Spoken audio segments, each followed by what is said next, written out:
Hey, what's up, guys? This is going to be an awesome interview with Deja Spearman. She's one of our team agents, and I'm going to give you a look into the last 6 months of her career and how she went from like 0 under contract to 8 under contract right now. Okay. All right. So let's get into it. Agents, we want to know just the real stuff. We don't want any of this cheesy stuff. So let's get into it. Deja, where were you 6 months ago in your real estate career? Yeah, let me think. So 6 months ago, and I just looked, my last shift at Amazon was actually December 5th. So almost actually 6 months ago today. And so 6 months ago, I had a closing, I think 1 or 2 closings end of December. And I'm just like, okay, I knew my numbers in the sense of my main goal this year was to cap with the team. I want to hit that 5 million mark. Last year I did about 3 point something. So I'm just like, I want to hit that 5 million, but it's not about just the 5 million. It's beyond that. 80-20, getting control of my life, not having to work all these side jobs. I want to focus on real estate and really mastering that craft. So 6 months ago, I decided that last shift on Amazon was December 5th. Ever since then, I've closed 1 a month since August, but 1 a month doesn't do that much for me, honestly, and especially because I was working with lower price points. Still great, love the business no matter what the price point is, but I'm just like a higher price point, more calls, more interactions, more connections. That's all I want to focus on. And so come January, I had 2 closings, good price points, great. Had 1 closing in February, but honestly, it wasn't till March. March is like where the ball started rolling. I had a client reach back out to me, and they're like, hey, we want to buy 8 multifamilies with you and my primary residence. I'm just like, what? 8 deals? That's almost all my volume from last year. And then just picking up the phone, being available, and I didn't really have a game plan on what to do, right? So I would just come into the office, head down, be in my follow-up boss, making calls, just being available, kind of stretching myself a little thin because I'm just like, I need something under contract, had a good amount of credit card debt, leased my car, bought it out last year. So I had a relatively high monthly car payment. I had bills to pay. And my 1 a month was barely making it. So honestly, I would say it wasn't until end of March, April. I don't know what it was, but I literally was just working, like showing 7 days a week. Just taking that time to put into clients, and that really transpired into end of April, May, which now it's 5, I closed 3 already, but it's just like, I feel like it was like a pain point, right? So you look at yourself, you're just like, I have this much debt, I need this, I don't want to do this. So if you don't want to do something, you have to find something to do so you don't have to do it. And so just putting my head down and doing that, literally with 5 closings this month, I've never had more than 2 closings in a month. And so I have 5 this month. And so going from working from Amazon, not doing any more shifts, just relying on real estate and what I need to do, I literally went from side gigs to now having almost 20,000+ coming in this month. And with that, I'm just like, did all my bills mapped out. My bills are paid for the next 3 months.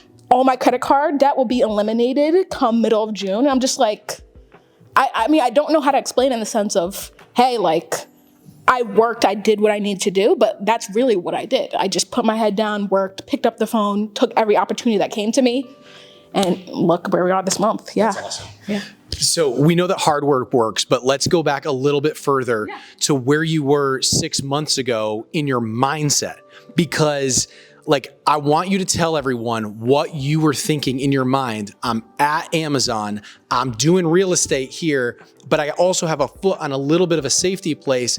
How's your mindset? What are you thinking in that sort of like survival-esque sort of like era into where you are now? Right. So I would say my major turning point is when we had the PT&S training. So during that training, you're like, what are your numbers? What is that for people? All right. So your path to success. So your path to success is what you need to do to get to your numbers next year. And we do that every year in August. We'll be here in August 2024. So all I need, I'm just like, wow, to be stable, I needed 2 homes at a $350,000 price point, $700,000 a month in volume. That covers my bills, savings, then some. And so I'm just like, okay, that's honestly not that hard. Now, granted, the market is shifting, but you shift with it. And so that's what I did. So I'm just like, okay.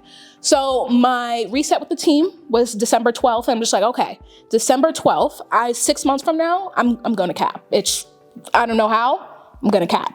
And so that survival aspect in the sense of I need to cap, but what do I need to do to cap? What is a cap? Cap. Oh, so cap within the team is, so we're on a split. And so when you do a certain amount of volume, which is 5 million in volume, you go to a higher split. And so with that, I'm just like, okay, I'm now back at my regular split, 5 million. I have 6 months to do 5 million. Mind you, I've only done 3.7 in 1 year. So I'm just like, okay, so not only am I doing more volume in a short amount of time, but I just have to do it. There's no way I can do it. And so 6 months ago, I'm just like, okay, this is what I need to do. Who do I need to call? So I was working in higher price points as well, which helps so much. I expanded my radius on the leads I was taking. So maybe I was doing, from New Haven County to Hartford County, I was now going to Fairfield County. I was doing more, stretching myself out more, but it paid off overall. And so, but my mindset then was just, it was like, survive. It was more so just do what you need to do, pay your bills every month. How does it feel every month when you're worried I can't make my bills? What is that like? I'm going back to Amazon. I mean, because at the end of the day, you have to look at your future as well. So if you miss a payment, that's on your credit card for X amount of time. I'm looking at future wise. So I'm just like, if I can't make my bills, I now have to take time out of my real estate to go supplement when I could have made more calls. I could have done more stuff in real estate to supplement. So what did you do? Because I was there before. Right. I thought to myself, I'm going to go back to real estate appraising because I had too much debt and too much going on. And you have to make a decision for yourself. Am I going to keep going down this path or am I going to change to a different one? So I would love for you to describe what was the path that you were on and to try to hit your goals. And then what did you do to shift and get into the new way? Yeah. So I would say before, like 6 months ago, I was afraid to pick up the phone. Like I honestly wouldn't make cold calls. I want to do anything along those lines. And so I'm just like, well, with how much inventory we don't have, I have to pick up the phone. It's more so getting out of my own comfort zone and being like, okay, well, now I have to do something to get to my goal. So I wouldn't make any calls. I honestly wasn't in my Follow-Up Boss as much as I needed to. I wasn't. What is Follow-Up Boss? Follow-Up Boss is my CRM. So where all my clients go, where I manage all my clients, that's where they are. So that's my CRM Follow-Up Boss. So I basically wasn't doing the simple tasks that an agent should be doing every day, making calls, being my Follow-Up Boss. And I switched that off. I sat with our ISA, which is our inside sales associate, Jaden, and he taught me how to make calls, who to call, things like that. So what I would do is I'd go into our ponds, which are past leads that we had with the team, and be like, hello, my name is Deja Spearman with the Zillow Premier Team and eXp Realty. How are you today? How was your experience? And just from that alone, people, they just opened up. They're just like, well, my experience wasn't this, or maybe this happened. I'm just like, oh, I'm sorry to hear that. Can I help you with your new experience? And like, absolutely. I'm waiting for somebody to do so. And I'm just like, oh, it's that easy. It's more so just getting on the phone and calling and being like, this person needs help. They're waiting for somebody to help them, but it's up to me to pick up the phone to actually do so. So you were scared on your previous path. Correct. As to like, I wasn't sure. I know that you weren't doing absolutely nothing. Right. Like most agents, you're probably thinking, I'll do X, Y, and Z, and maybe business will be attractive. Right. What were you doing before that might have been helpful, but just wasn't helping you reach your goal? What were you doing before? So I would say I was more so social media based before, which social media is a great filler. It does help. But at the end of the day, people come to you when they see you. It's not something immediate. It's more so I post, people might come to me. So for me, I wasn't going out and getting business. I wasn't going out and looking for connections. I wasn't making my calls. I wasn't following up with some people. So I would say before, I was doing some things and hoping people would come to me when I realized I had to go to them. You know, it's really interesting that we can say that it's not that social media doesn't work. Right. It absolutely works. And we would say, do it more. Right. But we would also say, if something is not getting you there, maybe we need to supplement. Correct. And then if there's a mindset in anywhere that we're getting business, we might have to make a choice to take a split in the road and go a different direction. So tell me for yourself, you talked about this point of like, I need to do this. What did you have a moment for yourself? Or was there just, I'm looking at you're saying I'm doing my path to success and I say to myself, no more like how I had it in the past and yes to what I have. What was that shift of mindset like and how do you stay in that shift? So I guess the shift is realizing when you put your numbers out there, I'm just like, it's not that hard. It's really not. And I'm just like, I have the capability to do it. I don't have many responsibilities. I'm not married. I don't have kids. So I'm just like, I could fill my weekends with more. I can do more. And honestly, anybody can. It doesn't matter if you're married or do have kids. And so it was more so like, hey, I have that one closing, but it's not enough. I need more closings a month. So I guess my breaking point was when I had like 2 big hitters in 1 month. I'm just like, oh, I have like $10,000 coming in. I can do this every month. It's not that hard. It's more so just getting out of the way and getting out of my comfort zone. And so once that started to happen, I was just like, oh, once you set the bar, once you hit that bar, it's more so like, how can I go above it? And so that's kind of what I'm doing nowadays in the sense of I've had the 2 a month, now I have 5 a month. So next month I can't go below that bar. What's your mindset like when you're thinking to yourself, I need to make my bills because I only have 1 under contract versus I have 6 under contract right now. And now my mind starts thinking different about money. It starts thinking different about time. Tell me about your mindset shift and kind of what's happening. Yeah, like honestly, even like for my birthday, like last year, if we're talking about money, like my mom gave me money for shoes. I had to use that for bills. Like it was more so like a shift, like, oh, instead of saving every dime or not being able to buy coffee today, I'm just like, okay, well, I can buy the coffee or I can invest now. It's more so like when you get money, instead of it going automatically to bills and you now have to short yourself, now I'm thinking, well, if I only have 1 a month and I have maybe $100 extra for maybe myself, personal care, now I'm looking at, well, my bills are paid for the next 3 to 4 months. How can I make my money work for me? What can I do to do more and get that consistent income in? So the mindset change is like drastic to the highest degree, because you went from like worrisome, don't know if you can do it, to, wow, I can do it and I can do then some. And now putting my money in a place where it works for me so I can actually do less. So it sounds like you had the opportunity to say, I'm going to face this fear. Correct. I'm going to learn how to do something that's been scary before so that I can possibly have a different life.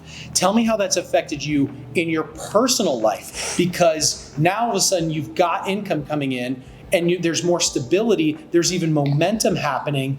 Tell me what that's like for you, and just how you wake up in the morning versus how you used to. Yeah, I would say the number one thing I'm just focusing on is consistency. Like, even like, granted, I have a good amount of closings happening this month, but now I have to focus on myself, my health, social life. So now I'm at this point where like I'm still working as much, but now I have more time to myself. I have a way better work-life balance. I play 3 sports. I go out more, but I'm still getting a lot more done because I know how to utilize my time as much. So some agents, like, they're in the office 8 hours a day. They're a busy agent, but they're not getting stuff done. It's more so I'm delegating out things to other people because I have the time and resources to do so. And now I can still get as much done client-wise and be in front of my clients, and it still gets done.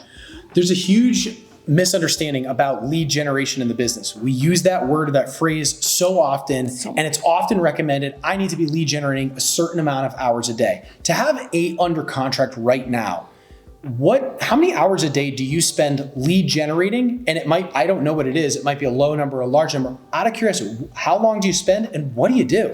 Yeah, so honestly, I don't lead generate every day. I have certain days where I do more so follow up, and also, so I would say lead generating, I do it about 3 times a week and maybe for like an hour, hour and a half. And it's more so, if I have current clients that I've had maybe long-term, I'll make expired calls, withdrawn. Are you still looking to sell? Those types of calls, maybe double end it. I also have my first listing coming up. So also getting people to find out if they are willing to sell, bring them to market. So I would say my main thing with lead generating is going to past clients, seeing if they're looking for referrals, seeing if they're looking to sell, going to leads that I have in my database that maybe I haven't nurtured well, seeing if they're still looking to buy and or sell. And then also just making connections. Business to business is also one thing on my PTNS that I want to do. So I would say my lead generating is about 3 times a week, an hour, hour and a half. And then I also do follow up about same amount, about every other day.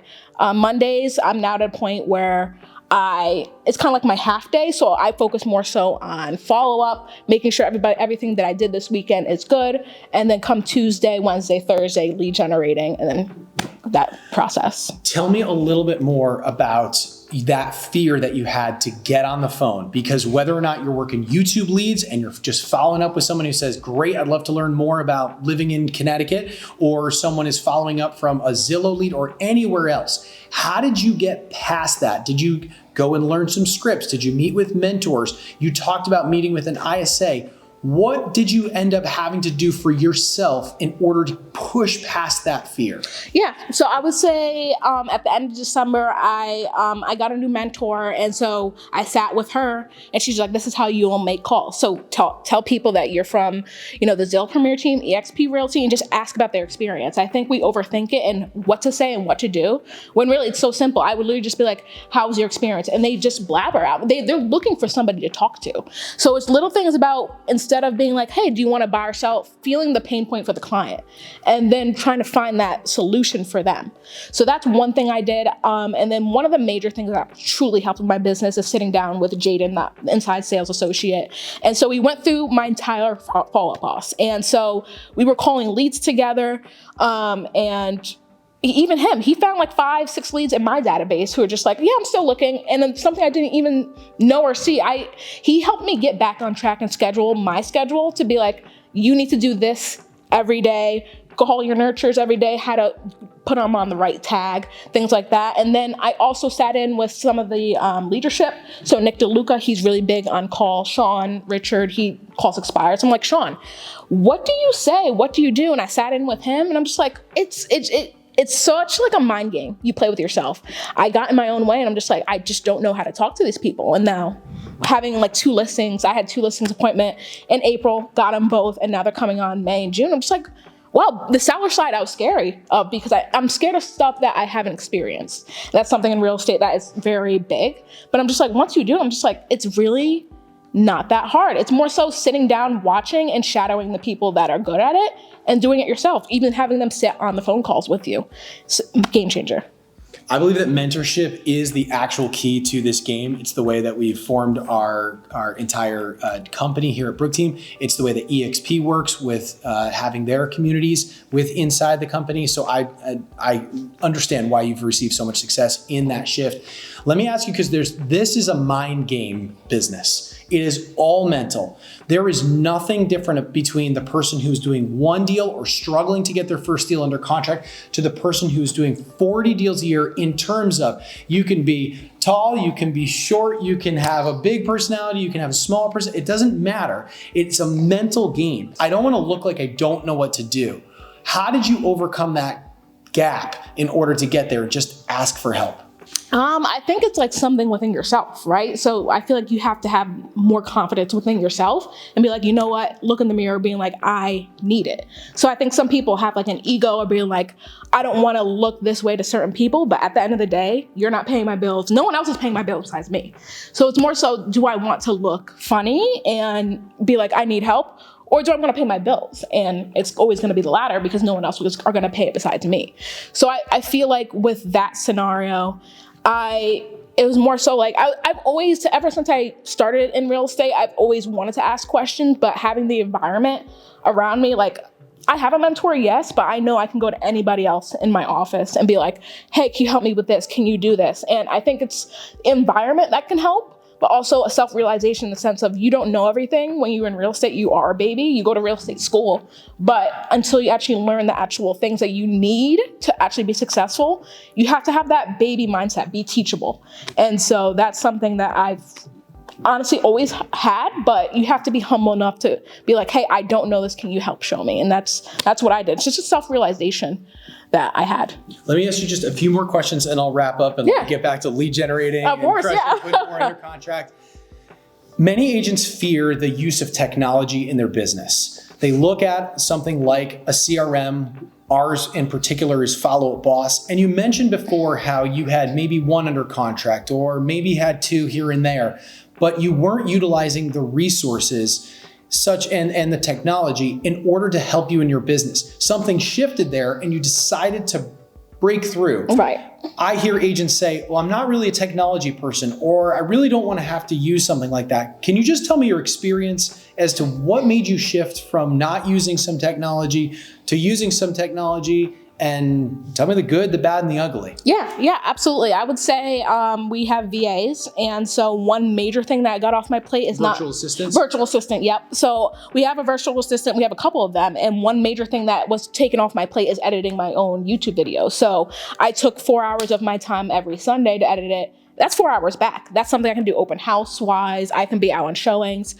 We also have offer assistants. So, busy agents might be out on showings for like 6 hours. I've done that before. So what I'll do is I have a type form, which is a form I just fill out and just like, this is my offer, and my VA will do it. It's little things. I think some people don't realize that I would pay $30, $50 any day of the week to take those little busy work things off my plate than do it all myself. And I think when it comes to real estate, you have to leverage. And so the technology, in the sense like my CRM, I have an app on my phone. So not only do I not even need my laptop sometimes, I can just use my phone. My CRM has actually been the best. I also do have KV Core, which is another CRM. But Follow Up Boss has been really easy, especially because I can tag certain team members to come help me. Sometimes I tag Jaden to be like, hey, can you give this person a call to come help? I honestly, I haven't been too many things that haven't hindered or not helped me. We have a team Slack. And so if I'm not able to, do a showing, I type in there, hey, I pay somebody to go do a showing for me. And so I would say the technology is honestly killer, because when you are a busy agent, you have a lot of clientele, you have to leverage or fall back on other people. And so the technology on that, even our workplace group with eXp Realty, like having all these agents texting, hey, can someone help me with this? 10 agents jump out at me for help all the time. So I would say the technology aspect of my business has been a complete game changer. I get a lot of time back. And so that has been helping my business, absolutely. Let me wrap it up by just saying, like, hey, you got 8 under contract. That's amazing. And we can always have these banner months, but the results sometimes, like, you cannot force those results to happen, but you can force the process to happen. So what's something that you see for yourself as the way that you keep yourself on track to continue to be successful? One thing is I do have a weekly accountability meeting with my mentor. She keeps me on track. She's like, did you do this or did you not? It's not like no. Did you do it? Yes or no? And so it's more so having that accountability in the back pocket of myself. It's also like making sure, like, I have the same mindset in the sense of I'm closing 5 this month and I'm just like, well, I need to. Like, it's like, once you have that feeling, you don't want it to go away. Like, oh, I don't have anything next month, or I only have 1. Like, for me, it's making sure I'm picking up the phone, making sure I'm texting my client, making sure I'm on top of everything. So for me, I'm making sure I go to bed on time, to wake up, to go to the gym, start my mornings off correct, and making sure, like, hey, I'm in the office, I'm focused, eliminate all distractions, because I'm on this high and I want to keep going up. I'm maybe on the moon, but I want to go to Mars. So like, for me, it's a mindset, but it's also like a need. So before I was like, I need to close this month in order to be stable. But right now I'm at a stable point. So I'm just like, okay, I want to go from stability to, I think, legendary or something like that. So right now I'm like, I'm on this path. I can't go back down to just paycheck to paycheck. I'm trying to go to legendary. So I would say it's more so keeping your goals at the forefront of your mind. My goals are like my home screen. I look at them often. I know my numbers at every point in time. And so I feel like if you don't know your numbers, you don't leverage, or you just don't ask for help, you won't be able to continue on that high. And that's my mindset. It's just always be teachable, always be coachable, and always ask for help, and just stay on top of it and having that accountability. And there it is. That's awesome, man. I'm so proud of you. Hey, on that note, guys, I just want to say thank you, Deja, for sharing your story with us. Yes. And it's vulnerable, and it's not always easy in order to say, you know what, I was in this place and this was really hard for me. And it can even be embarrassing at times, as I've been there myself, in so much debt, and it's frustrating. You don't know what to do. Truly. But I'd say, hey, for you or for any agents out there who push through, get through the fear, reach out, ask for help, and then start to treat this business like an actual business. Know your numbers, get a coach, yes. Get a mentor, yes. Have someone there, embrace some technology. You don't have to use it every second of the day, but start to incorporate it into your life. The results then from that process are undeniable. So congratulations on all your successes. Guys, if you are looking for someone who has walked the path and who is not only willing to do it herself, but to share. Deja Spearman is not only just a great human being, she's an awesome mentor at EXP. So please reach out to her. Thank you guys so much for watching. Stay tuned for more stuff on honest, real feedback in the real estate industry.